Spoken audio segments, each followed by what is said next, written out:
ஆனால் நீங்கள் தெருத்துறா போய் கும்பிடுங்க, அப்படி பண்ணுங்க, இப்படி பண்ணுங்கன்னு போட்டு அவன் அங்கே போய் திருட்டுக்கோழி பிடிக்கிற மாதிரி உன் வீட்டில் எத்தனை ஓட்டுக்கு எண்ணிட்டு காசு கொடுத்து வந்துடுறான். நீ சாதி வாரி கணக்கெடுப்பு எடுத்தால் எப்படி எடுக்கிறதுன்னு கேட்குற. அப்புறம் ஓட்டு வாரி வீடு வாரி ஓட்டை எண்ணி மட்டும் எப்படி காசு கொடுக்க முடியுது? கொடுக்க முடியுதுல்ல? அப்போ அது மாதிரி தானே அதை எடுக்கணும். அப்போ தேர்தல் முறையில் சீர்திருத்தம் கொண்டு வாங்க. நீங்கள் உலக நாடுகளில் உங்களுக்கு இந்த இவிஎம் எந்திரத்தை தயாரித்து கொடுக்குற micro electronic chip Indian electronic corporation 2 சேர்ந்து தான் தயாரிக்குது. ஜப்பான் இந்த எந்திரத்தை பயன்படுத்துதா? அமெரிக்கா பயன்படுத்துதா? இல்லை உலகத்தில் வளர்ந்து விட்ட நாடுகள் அதை பயன்படுத்துதா? நைஜீரியாவை நீ தான் பங்களாதேஷ் வச்சுருந்தது அந்த அம்மா இப்போ அறிவிச்சிட்டாங்க எனக்கு இல்லை, நான் வாக்கு சீட்டு முறைக்கு போகிறேன்ட்டு. நீங்கள் அப்படி ஏன் சொல்ல முடியாது? உங்களுக்கு நேர்மை இல்லை. நான் எத்தனை முறை கேட்குறேன், நீட் எழுதும்போது என் பிள்ளைய தோட கலட்டுறீல, மூக்குத்திய கலட்டுறீல, தலைமுடியை விரிச்சு விடுற, உள்ளாடைய கலட்டுற, வீட்டு கொண்டு போயிடும்ன்ற. இந்த மூக்குத்தி தோடெல்லாம் எவ்வளோ பெருசு இருக்கும்? இந்த அறிவு இருக்கிறவன் செய்யல சில இந்த தோட்டில் ஏதாவது பிட்டை மறைச்சு கொண்டு போக முடியுமா? அதை நம்ப சொல்கிற நீ பிட்டை ஒம்பில் கொண்டு போயிருக்கிறான்ட்டு. இந்த இவிஎம் எந்திரத்தில் ஒன்றும் செய்ய முடியாதுன்ற. என்னுடைய செல்போனை நீ உலகத்தில் ஓரத்தில் இருந்து ஒட்டு கேட்குறீல்ல, ஹேக் பண்ணுறீல, அது மாதிரி தானே இது. அப்புறம் அதில் ஒன்றுமே செய்ய முடியாதுன்னா அந்த முறையை ஒழிக்கணும்ல. பிரச்சார தவிர்க்கணும். ஒவ்வொரு தேர்தலுக்கும் புதுசாக சின்னங்கள் கொடுக்கணும். அதெல்லாம் தான் மாறுதல். நீங்கள் 75 வருஷமாக ஒரு சின்னம் வச்சுருக்கீங்க. நான் இன்னைக்கு கட்சி ஆரம்பிக்கிறேன். நானும் ஜனநாயக ஆற்றலாக அந்த ஜனநாயகத்தை நம்பி மக்களாட்சி தத்துவத்தை நம்பி வர்றேன். எனக்கு இந்த அடுத்த வாரம் தேர்தல், இந்த வாரம் சின்னத்தை கொடுக்குறீங்க. 70 வருஷம் 50 வருஷம் சின்னத்தை வச்சு எல்லா நலத்திட்டங்கள்லையும் சின்னங்களை ஒட்டி கொண்டு போனேன். நீங்கள் உங்களோடு நான் அடுத்த வாரம் தேர்தல் இன்னைக்கு சின்னத்தை வாங்குறவன் போட்டி போட்டு வெல்ல முடியுமா? அப்படி இருக்கிற முறை சரியான ஜனநாயகமாக கேட்கறதுக்கு பதில். அது சரியான ஜனநாயகமாக இருக்கா? நீங்கள் தினம் ஜிம்முக்கு போகிறீங்க, உடலை உறுதியாக வச்சுருக்கீங்க, என்னை இடுப்பு கீழே விளங்காது. 2 பேரும் ஒரே கோட்டில் ஓடி வெற்றி கோட்டை தொடணும்னா இது பொதுத்திறன் போட்டியா இல்லை இப்படி எப்படி?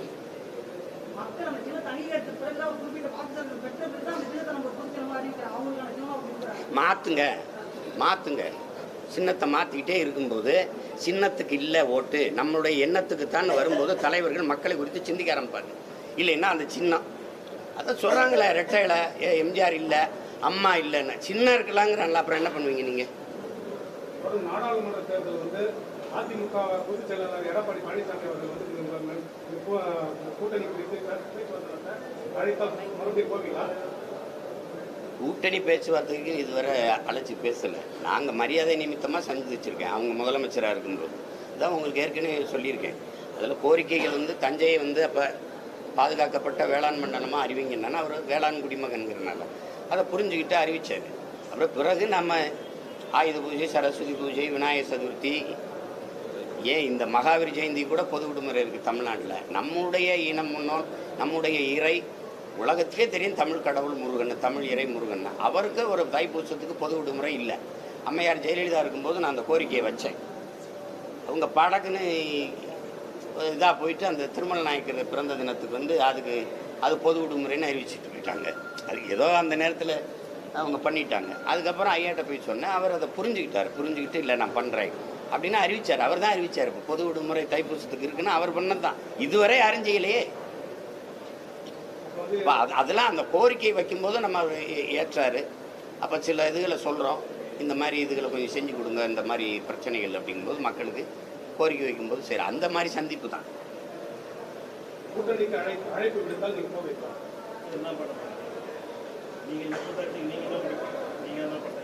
நாங்கள் கூட்டாட்சியில் நாங்கள் தனித்து போட்டிடுறோம். ஒற்றை கட்சி ஆட்சி முறையை ஒழிக்கணும்னு நினைக்கிறோம். நீங்கள் தனித்து போட்டிட்டா வெல்ல முடியுமெல்லாம் கேட்கக்கூடாது. அம்மையார் ஜெயலலிதா தனித்து போட்டிட்டு 37 இடம் வெல்லலையா? இந்த மண்ணில் நான் தான் தலைவன். என் மக்களின் பிரச்சனை தான் பிரதமர் வேட்பாளர். என் மக்களின் பிரச்சனைக்கு எவன் கவலையோடும் கண்ணீரோடும் போய் கைகுலிக்க அவர்களோடு நிற்கிறானோ அவன் தானே தலைவன். பிரதமர் யாராக இருந்தால் எனக்கு என்ன? என்னுடைய கட்சத்தீவு மீட்கப்படுமா? பாரதிய ஜனதாவின் நிலைப்பாடு என்ன, காங்கிரஸின் நிலைப்பாடு என்ன? கொடுத்தது தான், திருப்பி எடுக்கணுங்கிற பேச்சுக்கே இடம் இல்லை. காவிரியில் ஒரு சொட்டு தண்ணி இல்லை. அது யார் வந்தாலும் நீ அதான் சொல்கிற, காங்கிரஸ் வந்தாலும் பாரதிய ஜனதா வந்தாலும். அப்புறம் எனக்கு எதுக்கு நீ அந்த கட்சி? அது பிரதமரான என்ன, அமெரிக்க அதிபரானதான் எனக்கு என்ன? ஒன்றும் இல்லையே.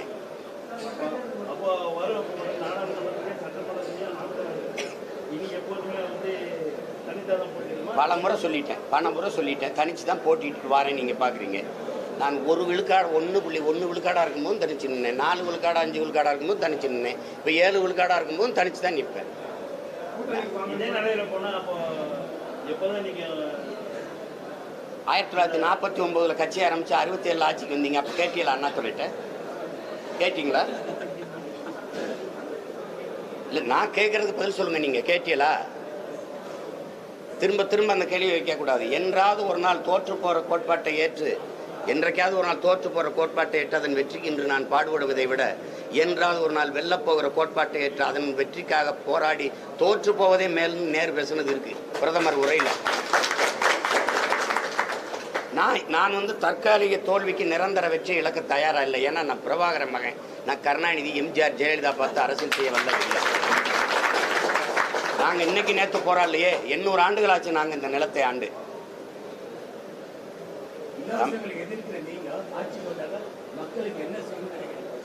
இலவசமா யாராவது, நான் உங்களை கேட்குறேன், உங்களுக்கு ஊடகவியலாளர்களா, என் உடன் பிறந்தவர்களா, பெரிதும் மதிக்கிறவங்களா கேட்குறேன், யாராவது இலவசம் எங்களுக்கு கொடுங்கன்னு வீதியில் வந்து போராடியதை நீங்கள் பார்த்ததுண்டா? ஆசிரியர் பெருமக்கள் பணி கொடுங்கன்னு தான் கேட்குறாங்க. செவிலிய பெருமக்கள் பணி தாங்கன்னு தான் கேட்குறாங்க, வேலை தாங்கன்னு தான் கேட்குறாங்க. விவசாய பெருங்குடி மக்கள் உரிய விலையை கொடுங்கங்கிறாங்க. நாங்கள் விளைய வச்ச பொருளை கொள்முதல் செய்யும்போது அதுக்கு உரிய விலையை கொடுங்கங்கிறாங்க. நீங்கள் இந்த நாட்டில் ஒரு அத்தியாவசிய உயிர் தேவையாக இருக்கிற உணவுப் பொருளை நான் வெம்பாடு விட்டு விளைய வச்சு கொடுத்தா நீ தெருவில் போடுவ, தார்பாயை போட்டு மூடி வைப்ப, அது மழையில் நனைஞ்சு எறும்பு தின்னு முளைச்சி போகும். நான் கண்ணீரோடும் கவலையோடும் வெஸ்த குடிச்சு சாவேன்.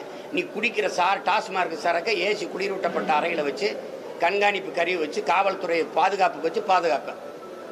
மாவட்ட தலைநகர்லையாவது உணவு சேமிப்பு கிடந்திருக்கா? யாராவது சொல்லுங்க நீங்க. அப்புறம் இந்த ஆட்சி முறையை தகர்க்கணும்.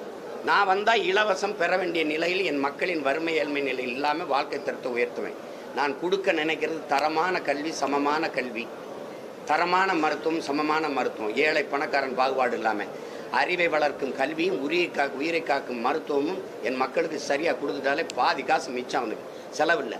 ஆனால் இலவசமாக தானே இருக்குன்னு நீங்கள் கேட்கக்கூடாது. இருக்குது, தரமாக இருக்கா? முதலமைச்சருக்கு முடியலைன்னா அரசு மருத்துவமனையில் படுப்பாரா? படுத்திருக்காரா? ஐயா எம்ஜிஆருக்கு முடியல, படுத்தாரா? ஐயா கருணாநிதிக்கு முடியல, அம்மையார் ஜெயலலிதாவுக்கு முடியல. ஏன் அப்படா போனீங்க? நீங்கள் நடத்துகிற அரசு மருத்துவமனை என்ன? அதுக்கு ஒதுக்குற ஆண்டு நிதிநிலை அறிக்கை, நிதிநிலை இது என்ன? எவ்வளவு நிதிநிலை, எவ்வளவு நிதி ஒதுக்குறீங்க? அதுக்கு பதில் சொல்லுங்க. அப்போது அரசு பள்ளியில் வேலை பார்க்குற ஆசிரியர் பெருமக்கள் பிள்ளைகளாக படிக்குதா? பேராசிரியர் பெருந்தகள் பிள்ளைகள் கல்லூரியில் படிக்குதா? அமைச்சர் மகன் யாராவது கல்லூரியில் படிக்கிறான், அரசு பள்ளி கல்லூரியில்?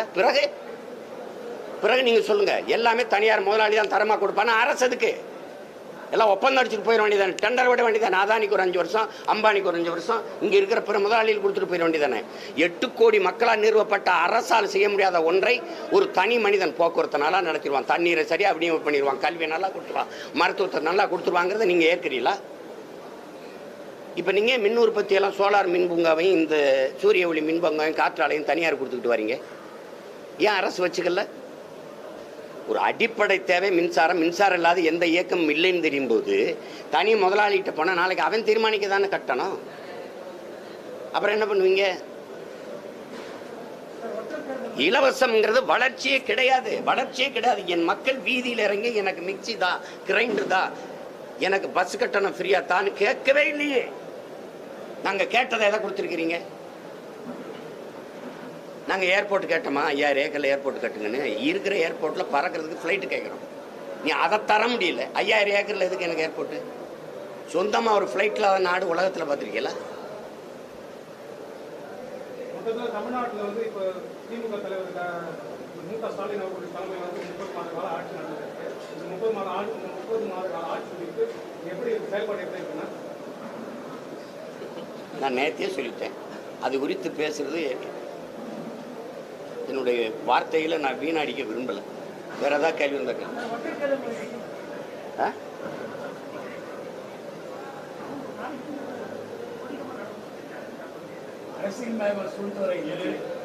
இல்லை.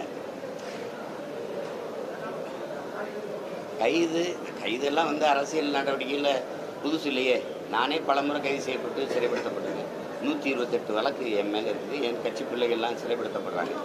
அது அரசியல் நேரங்களில், தேர்தல் நேரங்களில் கைது பண்ணி உள்ளே வச்சு பழி வாங்கிக்க வேண்டியதுதான். யார் இயங்குறாங்களோ அவங்களெல்லாம் நடவடிக்கை எடுத்துக்க வேண்டியதுதான். தேர்தல் வரும்போது அமலாக்கத்துறை ரைடு வரும். தேர்தல் வரும்போது தான் ரைடு வருது. திடீர்னு ஐயா ஜெகத்ரட்சன் பணக்காரர் ஆனாரா? இல்லை, அப்படியெல்லாம் ஒன்றும் இல்லை. அப்போ என்னைக்கு மட்டும் வருது? ஏன்னா தேர்தல் வருது. இப்போ இந்த மாதிரி தான் அந்த நடவடிக்கையை பார்க்கணும். அது ஒன்றும் பிரச்சனை இல்லை, அது தவறு இல்லை. நீட் விலக்கு குறித்து வந்து அமைச்சர் உதயநிதி ஸ்டாலின் பேசியிருக்காருன்னா இது வந்து என்னன்னா எய்ம்ஸ் மருத்துவமனை வந்து மதுரை அங்கே சொல்லி வந்து செங்கல் அடிச்சு காமிச்சாரு. நேற்று என்ன பண்ணிருக்காங்கன்னா நீட் விலக்கு வந்து மொட்டை மாதிரி தான் சொல்லிட்டு முட்டையை ஒரு எடுத்துக்காட்ட எடுத்துக்காங்க. அதை பற்றி உங்க கருத்து?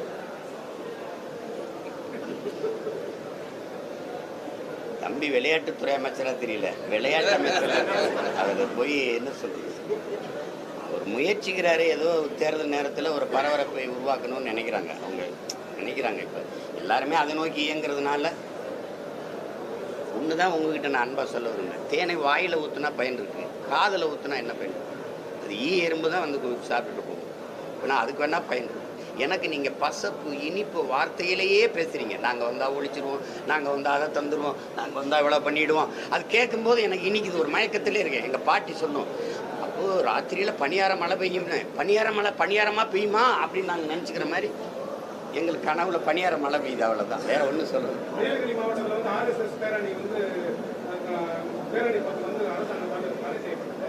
அந்த ஆர்எஸ்எஸ் பேரணி தடை செய்யப்பட்டதுக்கு இது வந்து பாஜக ஆர்எஸ்எஸ் சார்பில் வந்து தமிழக டிஜிபிக்கும் தமிழக உள்துறை செயலாளருக்கு வந்து நோட்டீஸ் கொடுத்துருக்காங்க. அதை பற்றி தேவையில்லாத ஒரு குழப்பங்களை, சட்டம் ஒழுங்கு சீர்கேடுகளை, ஒரு அசம்பாவிதங்களை ஏற்படுத்திடக்கூடாதுன்னு அரசு எச்சரிக்கையாக இருக்கிறதுல அது எல்லா அரசும் விழிப்புணர்வோடு இருக்கும். ஒரு பேரணினா நீங்கள் எதுக்காக பேரணின்னு ஒரு நோக்கத்தை முன்வைக்கணும். அந்த நோக்கத்தின் அடிப்படையில் தான் அனுமதி. இப்போ காவிரி நதிநீர் உரிமையை பெற, இல்லை கச்சத்தீவை மீட்க, இல்லை ஏதாவது ஒரு கோரிக்கை இருக்கணும்ல. அப்படி ஏதாவது ஒரு கோரிக்கை இருந்தது. இப்போ ராகுல் அவர்கள் நடந்தாங்க, தேச ஒற்றுமையை வலியுறுத்தி அப்படின்னு ஏதாவது ஒன்று நடந்தால் சரி, ஏதோ ஒரு கோரிக்கை முன் வைக்கிறாருன்ட்டு அதை அனுமதிக்கலாம். ஒன்றுமே இல்லாமல் எதுக்கு பேரணி? இப்போ ஆர்எஸ்எஸ் பேரணி அப்படி அது நடக்க போகிறதில்ல. நடக்கிறனால என்ன நன்மை இருக்குது? ஒற்றை தேர்தல் வைப்பீங்க, ஒரே ரேஷன் கார்டும்பீங்க, ஒரே நாடும்பீங்க, ஒரே மொழி, ஒரே மதம், ஒரே வரி. ஏன் ஒரே தண்ணி இருக்க மாட்டேது? ஒரே தேர்தல் உங்களுக்கு இப்போ இதை 5 கட்டமாக நடத்த போறீங்க. ஒரே தேர்தலாக நடத்துறதுனால என்ன லாபம், என்னென்ன நன்மைகள் வாங்கலை விவாதிப்போம். சரி, மிச்சம் தானே. இப்போ ஒரு பாராளுமன்ற உறுப்பினர் இறந்துடுறாரு, அந்த தொகுதிக்கு மட்டும் தனியாக இல்லை மொத்த நாட்டுக்கு மறுபடியும் தேர்தலா? மொத்த நாட்டுக்கும் தானே. அது ரொம்ப புத்தாலித்தனமாக இருக்கா? ஒரு மாநில அரசு, கூட்டணி அரசுங்க, கர்நாடகாவில் வச்சுக்கிடுவோம், கலைஞ்சிருச்சு. மொத்தமாக கலைச்சிட்டு பாராளுமன்றம் சட்டமன்றத்துக்கு மறுபடி தேர்தலா, இல்லை அந்த மாநிலத்துக்கு மட்டும் தேர்தலா? கேட்குறதுக்கு பதில் சொல்லுங்கள். இப்போ வாஜ்பாய் அரசை தாங்கி பிடிச்சிக்கிட்டு இருந்தது இந்த கட்சிகள். அம்மையார் ஜெயலலிதாலாம் அதில் இருந்துட்டு ஒரு 15-13 நாளில் திரும்பி வந்துட்டாங்க. ஒரு 6 மாதத்தில் விலகிட்டாங்க. ஆட்சி கலைஞ்சிருச்சு. இப்போ மொத்த பாராளுமன்றத்தையும் கலைச்சிட்டு, மொத்த நாட்டில் எல்லா மாநில சட்டசபையும் கலைச்சிட்டு தேர்தலா? இது அப்படி தானே நீங்கள் சொல்கிறது, ஒரே நாடு ஒரே தேர்தலில்? இது வந்து தெண்ட செலவா இல்லையா? தெண்ட செலவேலை, அறிவுள்ளவன் செய்கிற செய்யலாம். இதனால என்ன வரப்போகுது? நீ மேற்கு வங்கத்தில் 8 கட்டமாக தேர்தல் நடத்துனீங்க இல்லையா? மேற்கு வங்கம்ங்கிற ஒரு மாநிலத்தில் மட்டும் 8 கட்டமாக நடத்துறீங்க. இந்த பாராளுமன்றத்துக்கு இதுவரை 4 கட்டமாக நடத்திருக்கீங்க. இப்போ ஒரே கட்டமாக நடத்துறதுனால என்ன மிச்சம்? அவ்வளவு மக்களின் நலன் மேலே அவங்க காசை வீணடிக்காமல் இருக்கணும்னு நீங்கள் அவ்வளவு நல்லவரா? நீங்கள் அவ்வளவா? என்ன அண்ணன் காந்தியடிகளா நீங்கள்லாம்? சொல்லுங்கள். நீங்கள் வெளிநாடு சுற்றி பார்த்த பயண செலவு எவ்வளவு? சொல்லுங்கள். நீங்கள் செஞ்ச செலவுகள் எவ்வளவு? தெண்ட செலவு. கிளீன் இந்தியாவுக்கு நீங்கள் ஒதுக்குன காசுங்க. நாடு கிளீன் இந்தியா ஆயிடுச்சா?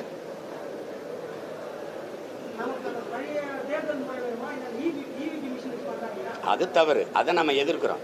தேர்தல் முறைகளில் சீர்திருத்தம் சொல்லுங்கள். இப்போ அமெரிக்காவெல்லாம் முன்மாதிரியாக எடுக்கிறோம், மற்ற நாடுகளில் எடுக்கிறோம். அது மாதிரி கொண்டு வாங்க. இப்போ அது மாதிரி கொண்டு வரும்போது அமெரிக்காலெல்லாம் என்னென்னா, நான் போட்டிடுறேன், இவர் போட்டிடுறேன், 2 பேருக்கு வாய்ப்பு கொடுத்து பேச விடுறாங்க. பேச விடும்போது இன்றைக்கி ஊடகங்கள் பெருத்துருச்சு. இன்றைக்கி சமூக வலைத்தளங்கள் ஊடகங்கள்லாம் வந்துடுச்சு. யார் பேசுகிறது சரியாக இருக்கோ மக்கள் வாக்கு கொடுத்துருவாங்க. அதை விட்டுட்டு இல்லைன்னா ஒரு பொது இடத்த, இப்போ நீங்கள் வந்திருக்கேன் திருவண்ணாமலைக்குன்னா, திருவண்ணாமலையில் இந்த இடத்துல தான் எல்லா கட்சிக்கும் கூட்டம், நாள் கணக்காக கொடுத்துருங்க. சுழற்சி முறையில் இருங்க, பேச விடுங்க. பேச விட்டு நான் பேசுகிறது நல்லா இருக்குது, இல்லை எங்கள் ஐயா அன்புமணி பேசுகிறது நல்லா இருக்குது, எங்கள் அண்ணன் திருமாவளவன் பேசுகிறது நல்லா இருக்குது, அண்ணன் வைகோ பேசுகிறது நல்லா இருக்குது, இல்லை ஐயா ஸ்டாலின் எது சரியாக இருக்கோ அவங்களுக்கு மக்கள் வாக்கு தந்துட்டு போகட்டும். ஆனால் இந்த மாதிரி வாக்குக்கு காசு கொடுக்குற முறை அதிகப்படியான ஊழல்.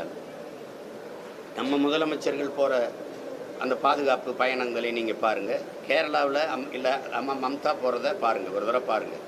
எவ்வளவு எளிமையாக போவாங்கன்னு பாருங்கள். இந்த மாதிரி சாலைகளில் நம்ம காவலர்களெல்லாம் நம்ம பிள்ளைகளை நிற்க வச்சு, வெயிலில் நிற்க வச்சு, மழையில் நனைய வச்செல்லாம் கொடுமைப்படுத்துறது இல்லை. அவங்க மாதிரி எளிமையாக போவாங்க, வருவாங்க. இது எங்கே வருதுன்னா, நான் வந்து ஊழல் ஆட்சி முறையை கொண்டு வந்துட்டேன், நான் நேர்மையற்றவன் ஆகிட்டேன். அப்போ என் மக்கள்கிட்ட நேர்மை இருந்ததுன்னா அவன் என்னை கேள்வி கேட்பான். அதனால் நானும் அவனை நேர்மையற்றவனாக மாற்றிடுறேன். நான் 2 பொண்டாட்டி கட்டிடுறேன். அதனால் என் கட்சியிலுக்கு எல்லாரையும் கட்ட அனுமதிச்சிடுறேன். நான் என் பிள்ளைகளுக்கெல்லாம் சீட்டு கொடுத்துட்றேன். அதனால் அவன் கேட்டாலும் கொடுத்துட்றேன். உங்களுக்கு விளங்குதில்ல? நீ என்னை கேள்வி கேட்க உனக்கு யோக்கியதையோ தகுதியோ நேர்மையோ இருக்கக்கூடாது. இப்போ நான் காசு கொடுத்துட்டேன்னா என் மக்களுக்கு எதை பற்றியும் கேட்க உரிமை இல்லாமல் போயிருக்கு பாருங்க. அதனால் ஊழல் லஞ்சம் வந்து பழகிடுது. என் மக்களுக்கு ஒரு சகிப்புத்தன்மை என்னென்னா, ஏமா காசு வாங்கினாய், நம்ம காசு தானே, எதையுமே செய்யறதில்ல, எந்த பையன் வந்தாலும் இதையாவது கொடுத்துட்டு போட்டும் விடு. ஆமாம், நீ நான் என்ன அந்த கூடத்துலேருந்து வந்தவன் தானே. நம்ம பெரிய பச்சை பாட்டெலாம் கேட்டால் விடுராசிமா எவன் வந்தாலும் ஒன்றும் பண்ண போகிறதில்ல, இதையாவது கொடுத்துட்டு போட்டு விடு கருமத்தை அப்படின்னு வந்துடுது. அதில் தான் இது வந்துடுது. இப்போ ஊழல் வந்து இந்தியாவை பொறுத்த வரைக்கும் ஊழல் லஞ்சம் வந்து தேசியமயமாக்கப்பட்டுருச்சு. ஊழல் ஒரு இஷ்யூ கிடையாது, லஞ்சம் ஒரு பிரச்சனை கிடையாது. இப்போ எப்படி காவிரி தமிழர்களுக்கு ஒரு பிரச்சனை இல்லைன்னு முடிவு பண்ணுறாங்களோ, கச்சத்தீவு மீட்பு ஒரு பிரச்சனை இல்லை. நிலம் வளம் மலை கலவுவது, மலையை நொறுக்கி விற்பது, மண்ணலி விற்பதெல்லாம் அதெல்லாம் ஒரு பிரச்சனை இல்லை, விடுப்பா அப்படி போயிடுச்சு. ஆனால் இது வந்து இப்போ என்னென்ன அந்த ஊழல் லஞ்சத்தை கூட நான் எப்படி நான் சொல்கிறேன்னா, ஊழல் லஞ்சத்தை ஒழிப்பெங்கிலிப்பெல்லாம் அதெல்லாம் நான் ஏமாற்றாதான் கருதுறேன். ஒரு நேர்மையாளன் வந்து அதிகாரத்துக்கு வந்துட்டா எளிதாக ஊழலை ஒழிச்சிடலாம். ஆனால் மலையை உங்களால் உருவாக்க முடியுமா? நீங்கள் கையெழுத்து போட்டால் கடன்னு பிரதமர் சொல்லிட்டாருன்னு வளருமா? மணல் உருவாகுமா? அதுதானே. இறந்து போன யானை, புலி, சிங்கம், கரடி, கப்பு, குருவிலாம் நீங்கள் புதுப்பிச்சிருவீங்களா? மரங்களை நான் நட்டு வளர்க்கலாம், நீரை சேமித்து வச்சுட்டு போகலாம். மலையை மணலை எப்படி பண்ணுறது? அந்த துரோகம்தான் உலக உயிர்களுக்கு செய்கிற பச்சை துரோகம், மாபெரும் கொடுமை. பல ஆயிரம் தலைமுறைகள் தாண்டி நம்ம பிள்ளைகளுக்கு வச்சுட்டு போகிற நம்ம துரோகத்தை செஞ்சிட்ருக்கோம். அவன் சொல்கிறான், நீ வளங்களை சுரண்டி கொடுப்பதை வளர்ச்சின்னு உனக்கு சொல்லிக் கொடுத்தவன் யாராங்கிறான். உன்னால் உருவாக்க முடியாத ஒன்றை அழிக்கிற உரிமை உனக்கு யார் கொடுத்ததுன்னு கேட்குறான். அதுக்கு யார்ட்டையும் பதில் இல்லையே. அதனால் ஊழல் லஞ்சம்ங்கிறது ஒரு பெரிய இது இல்லை. நீங்கள் நேர்மையாளர் வந்து உட்காந்துட்டா தொலைச்சி போய் வேணால் வாங்க மாட்டான்ல. நான் கமிஷன் கேட்குறேன். போலீஸ் ஸ்டேஷனாக எனக்கு கலெக்ஷன் கொடுக்கணும், ஜெயில்னால் கலெக்ஷன் கொடுக்கணும். நான் சிறையில் இருக்கிற ஒவ்வொரு சிறையிலையும் கோழி வந்து கழுத்து, இந்த ரெக்கை இதான் போடுவாங்க. நான் சாப்பிட்றதில்ல, ஆனாலும் அவங்க வந்து அண்ணன் பாருங்கண்ணே இவ்வளோ கேவலமாக இருக்குண்ணே, இதை போடுறாங்கண்ணே, கழுத்து இருக்குல்லங்கய்யா, அதுவும் இந்த ரெக்கைங்க. அப்போ போய் பார்க்கும்போது அந்த சமையலுக்கு போகும்போது அதிகாரிகளை என்னை கூட்டிகிட்டு போயிட்டு, ஐயா தயவு செய்து வாங்கய்யா, உங்களுக்கு ஏதாவது வேணும்னா சொல்லுங்கள், நாங்கள் செஞ்சு கொடுக்குறோம், இதில் தலையிடாதீங்கய்யா. ஏங்கண்ணே மாதம் 1 லட்ச ரூபா இந்த ஜெயிலேருந்து கொடுக்கணுங்கய்யா, இல்லைன்னா எங்கள் சம்பளத்துலேருந்து போட வந்துருமையான்னா, அப்போ நீங்கள் என்ன பண்ணுறது? சரி போய் தொலைங்க அப்படின்னு தானே வரும். நீங்கள் காவல் நிலையத்துக்கு டி நகருக்கு பொறுப்புக்கு வர்றதுக்கு அதிக விலை புரியும் நினைக்கிறேன் உங்களுக்கு. நீங்கள் ஓட்டுநரா 14 லட்சம் கொடு, நடத்துனரா 10 லட்சம் கொடு, சப் இன்ஸ்பெக்டரா 40 லட்சம் கொடு, நீ என்ன பணியிட மாற்றமா 25 லட்சம் கொடு, விளங்குமா நாடு? அப்புறம் போய் பேசிக்கிறீங்க. நான் பணம் கட்டி மருத்துவம் படிக்கிறேன்னா இல்லையா? படிச்சுட்டு வெளியில் வர 2 கோடி 3 கோடி செலவாயிருது. நான் வந்து மக்களுக்கு சர்வீஸ் பண்ணோன்னா இல்லை இப்படி வியாபாரம் தான் பண்ணுறேன். அப்போ வர்த்தக பொருளாதாரத்தை, சந்தை பொருளாதாரத்தை ஏற்றுக்கொண்ட நாட்டில் வியாபாரம் தான் நடக்கும், வர்த்தகம் தான் நடக்கும், வாழ்க்கை நடக்கவே நடக்காது. அதனால் இந்த பொருளாதார கொள்கையவே நம்ம மாற்றணும். அது வந்து ரொம்ப அடிப்படை. நீங்கள் செய்கிற மாதிரி ஊழல் லஞ்சம் வந்து தேசியமயம். வழங்கப்பட்ட மகளிர் உரிமை தொகை வந்துன்னா, இப்போ இன்னைக்கு வந்து ஒரு தமிழக வந்து ஒரு அரசாணை, அந்த அரசாணையில் வந்து மகளிர் உரிமை தொகை வழங்கும் நபர்களுக்கு வந்து மாதந்தோறும் அவங்க வந்து வருமானம் குறித்து ஆய்வு நடத்த ஒரு தனி குழு அமைச்சிருக்காங்க. அதை பற்றி உங்களுடைய கருத்து என்னன்னா? எவ்வளோ பெரிய வேலை பாருங்கள், இதெல்லாம் ஆய்வு நடக்குதுன்னு பாருங்க. கால கொடுமை. நான் வந்து இதுக்கெல்லாம் நம்ம ஒவ்வொருத்தனும் வெக்கி தலைகுனியணும் சொல்லுங்கள். நம்ம அப்பத்தெல்லாம் சொல்லுவார்ல, இலக்கியங்களில் பாடும்ல, தண்டட்டியை கலட்டி நெல்லை கொத்த வந்த பறவையை எரிஞ்சான்ட்டு. அப்படிலாம் வாழ்ந்து ஒரு கதையாக கூட இருக்கட்டும், பெருமையாக வாழ்ந்திருக்காங்கல்ல இந்த இனத்தை. 1500க்கு இந்த நூற்றாண்டில் 21ஆம் நூற்றாண்டில் 60 ஆண்டுகளை ஆண்டுட்டு இவ்வளவு வளம், நிலம், மனித உழைப்பு, ஆற்றல் எல்லாம் இருக்கிற ஒரு சமூகத்தை 1000 500 கையேந்த வைக்கிறதெல்லாம் கொடுமைங்க. இதெல்லாம் ரொம்ப கொடுமை. ஒரு நாளைக்கு 30 ரூபா தான் அங்கே வருது. 1000 ரூபா பிரிச்சா என்னை பெற்ற தாய் ஒரு நாளைக்கு 500 ரூபா சம்பளம் கொடுக்குறாங்க. என் தோட்டத்தில் வேலை செய்கிறவங்களுக்கு ஆள் கிடைக்கலைங்கிறதா அவள் வருத்தம். சத்தியமாக ஆள் வரலைங்க. நாங்கள் 2 ஏக்கரை ஒரு நாளில் இருப்போம். இப்போ 1 ஏக்கரை 7 நாளில் இருக்கிறோம். ஏன்னா ஆடு இல்லை. நாங்கள் எங்கள் அம்மா பெரியம்மா சின்னம்மா 2 சொந்தக்காரங்களாக போய் இருக்கிறோம். அன்னைக்கு 50 பேர் 60 பேர் வருவாங்க. சமைச்சு போடுவோம், அடிப்போம், ஒரே நாளில் நெல்லை குவிப்போம். அப்படி இருந்தது. இந்த 100 நாள் வேலை திட்டம்னு ஒன்று கொண்டு வந்து, சரி 100 நாள் வேலை திட்டத்தால் நாடு மக்களும் வளர்ந்ததை யாராவது விவாதிக்க வாங்கலேன், கொஞ்சம் பேசுவோம். எத்தனை கொடுமை இருக்கு பாருங்க. நீங்கள் நட்டு வளர்த்த மரம் விளவு 100 நாள் வேலை திட்டத்தில், தூர்வாரிய குளம் விளவு, சீரமைச்ச சாலைகளை விளவு. 1.5 கோடி தொண்டரா திமுக இல்லை, 1.5 கோடி பேர் அவங்க தலைவர் பிறந்த நாளைக்கு 1.5 கோடி மரங்கள் நட்டுருந்தால 60 ஆண்டுகள் எத்தனை கோடி மரம் வந்துருக்குன்னு நினைக்கிறீங்க? இதை கூட செய்யாத நீ என்ன இந்த மண்ணுக்கு செய்ய போற சொல்லுங்க. ஒரு ஆண் தாயாக முடியும்னா ஆக முடியும். அவனால் பூமியில் ஒரு மரக்கண்டை நட சொல்லுன்றான். ஒரு மரக்கண்டு கூட நடக்கல. நீ இந்த மண்ணுக்கு வந்த பிறப்பே வீணுங்கிறான். மரத்து நிழல்ல காரை நிறுத்துறாங்கிறான் பாருங்க. அவனுக்கு ஒருத்தன் போடுறான், டேய் நிழல் பார்த்து மரத்தை நிறுத்த சொல்லக்கூடாதுரா, மரத்தை நட சொல்லணும்டா. முதல்ல மரத்தை நடணும்.